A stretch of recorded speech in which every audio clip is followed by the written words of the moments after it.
Tai akivaizdu, jog suintensyvėjus įvairių provokacijų ir sabotažo atvejų tikimybėms, vyriausybė skiria papildomą dėmesį artėjančiam vienam iš svarbiausių mūsų energetikos sistemos įvykių, tai yra atsijungimo nuo Brelo ir sinchronizacijai su kontinentinės Europos elektros tinklais.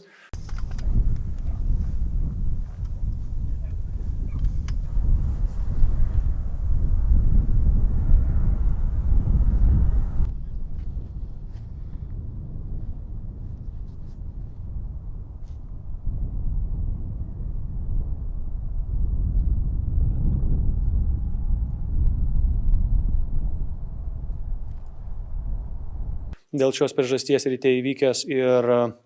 Nacionalinio saugumo komisijos posėdis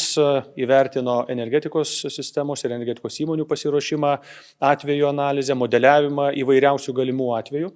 ir priėmė tam tikrus sprendimus, kurie buvo ir vyriausybės posėdžio metu priimti dėl papildomos fizinės apsaugos tam tikrų kritiškai svarbių energetikos sistemų infrastruktūros objektų, kurie iki šiol taip pat buvo saugomi, tačiau buvo saugomi privačių saugumo tarnybų.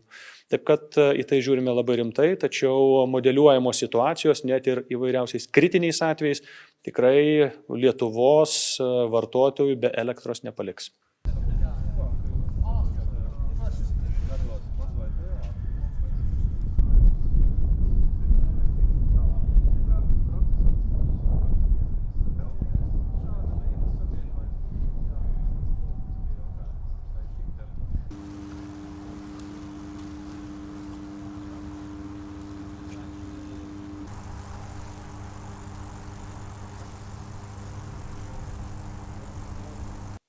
Dalis priemonių tikrai yra slaptos, dalis informacijos yra riboto naudojimo, dėl savaime suprantama matyti priežasčių, tačiau yra vertinama visos galimos tam tikrų sabotažų ar diversijų versijos, pradedant kibernetiniu saugumu, baigiant fiziniais tam tikrais veiksmais ir dėl jų yra pasitelkta būtent viešo saugumo tarnyba, kuri turi daugiausia patirties tokių